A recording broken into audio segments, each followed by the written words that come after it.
Hi అండి, welcome to my channel. ఈరోజు మనం విటమిన్స్ గురించి నేర్చుకుందాం.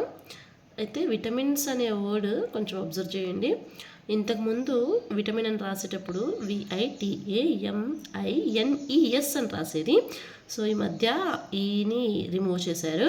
సో ఇప్పుడు రాసుకునేటప్పుడు ఏం చేయాలంటే VITAMINS అని రాసుకోవాలి. యాక్చువల్గా విటమిన్స్ ఎందుకు ఉంటాయి అనేది మనం ఒకసారి తెలుసుకుందామండి. విటమిన్స్ అనేది మన సాధారణ పనితీరుని, మన పెరుగుదలని, మళ్ళీ మన అభివృద్ధిని, ఇది మొత్తము ఎక్కడ మన కణాలకు కావాలి కదా, మన బాడీలో ఉన్న కణాలకి పనితీరుని, పెరుగుదలని మరియు అభివృద్ధిని అవసరం అవుతాయండి. ఇవి చాలా ఫర్ ఎగ్జాంపుల్ ఇప్పుడు ఏంటంటే ఒక ప్లాంట్ ఏదైనా తీసుకుంటే దానికి వర్మీ కంపోస్ట్ ఇలాంటివి పెడుతూ ఉంటాం కదా. సో అలా అన్నమాట మన బాడీకి కూడా విటమిన్స్ ఏదో ఒక సేంద్రియ సమ్మేళనం లాంటిదండి. సో విటమిన్స్ మళ్ళీ ఏంటంటే మనం ఆరోగ్యవంతంగా ఉండడానికి, మనం హెల్తీగా ఉండడానికి చాలా అవసరం అండి విటమిన్స్ మనకు.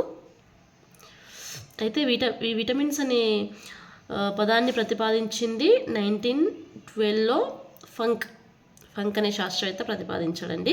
అయితే విటమిన్స్ వచ్చి 2 టైప్స్గా డివైడ్ అవుతాయి.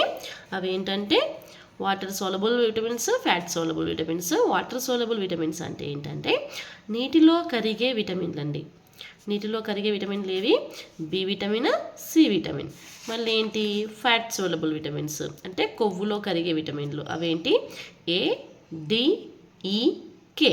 మొత్తం విటమిన్లు ఎన్ని ఉన్నాయి మనకు? బి, సి, ఏ, డి, ఈ, కే. అయితే నీటిలో కరిగేటివి ఏవి? బిసి. బిసి మాత్రమే నీటిలో కరిగే విటమిన్లు. కొవ్వులో కరిగేటివి ఏంటి?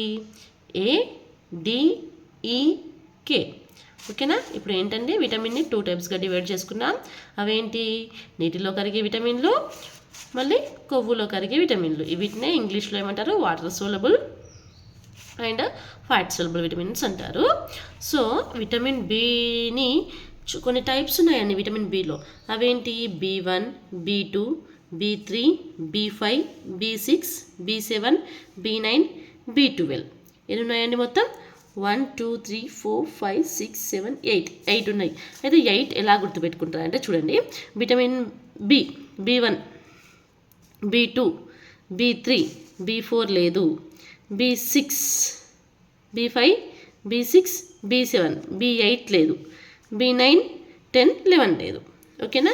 ఇక్కడ చూడండి, B1 ఉంటుంది, B2 ఉంటుంది, B3 ఉంటుంది. కానీ మనం B4 విటమిన్ ఎప్పుడు వినము, ఎందుకంటే B4 విటమిన్ ఉండదు.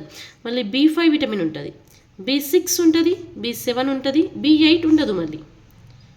మళ్ళీ B9 ఉంటుంది, B10, 11 ఉండవు, B12 ఉంటుంది. సో ఈ B1 విటమిన్ ఏమంటారంటే థయామిన్ అంటారండి. థయామిన్ ఇంగ్లీష్లో కూడా దీన్ని థయామిన్ అని అంటారు. B2ని రిబోఫ్లేమిన్ అంటారు. రిబోఫ్లేమిన్ తెలుగులో కూడా సేమ్ రిబోఫ్లేమిన్ అంటారండి. B3 నియాసిస్, B3ని నియాసిస్ అంటారు. B5 పాంతోథెనిక్ యాసిడ్, పాంతోథెనిక్ యాసిడ్ అంటారు. తెలుగులో పాంతోథెనిక్ ఆమ్లం అంటారు. B6 పెరిడాక్సిన్ అంటారండి. పెరిడాక్సిన్ తెలుగులో కూడా అంతే అంటారు. B7 బయోటిన్ తెలుగులో కూడా బయోటిన్ అంటారు. B9 folate, B12 cobalamin. ఓకేనా? సో అయితే ఇప్పుడు మీకు మొత్తం అర్థమైంది కదా. ఇంకోసారి చూడండి, విటమిన్స్ అనేవి ఎందుకు ఉపయోగపడతాయంటే మన కణం యొక్క పనితీరుని, పెరుగుదలని మరియు అభివృద్ధిని మొత్తాన్ని అవసరమయ్యే ఒక వర్మీ కంపోస్ట్ లాంటిది, అంటే సేంద్రియ పదార్థం లాంటిది మన బాడీకి. ఇది విటమిన్స్ మన బాడీకి ఎందుకు అవసరం అంటే మనం ఆరోగ్యంగా ఉండాలి అంటే విటమిన్స్ ఖచ్చితంగా అవసరం అండి. అయితే విటమిన్స్ని 1912లో ఫంక్ అనే శాస్త్రవేత్త ప్రతిపాదించాడు. సో ఈ విటమిన్స్ ఎన్ని టైప్స్గా డివైడ్ అయినాయి? 2 టైప్స్గా డివైడ్ అయినాయి, 2 రకాలుగా డివైడ్ అయినాయి. సో ఏంటి అవి? నీటిలో కరిగే విటమిన్లు, కొవ్వులో కరిగే విటమిన్లు. Water soluble, fat soluble. అయితే నీటిలో కరిగే విటమిన్లు ఏవి? B, C. ఫ్యాట్ సోలబుల్ విటమిన్లు ఏవి? ఏ, డి, ఈ, కే. సో బి విటమిన్లో ఇవి రకాలు మాత్రమే. బి విటమిన్లో బి విటమిన్లో ఇవి రకాలు, ఇవి విటమిన్స్ సపరేట్ విటమిన్స్ కావు. బి విటమిన్లో ఇవి రకాలు ఏంటి?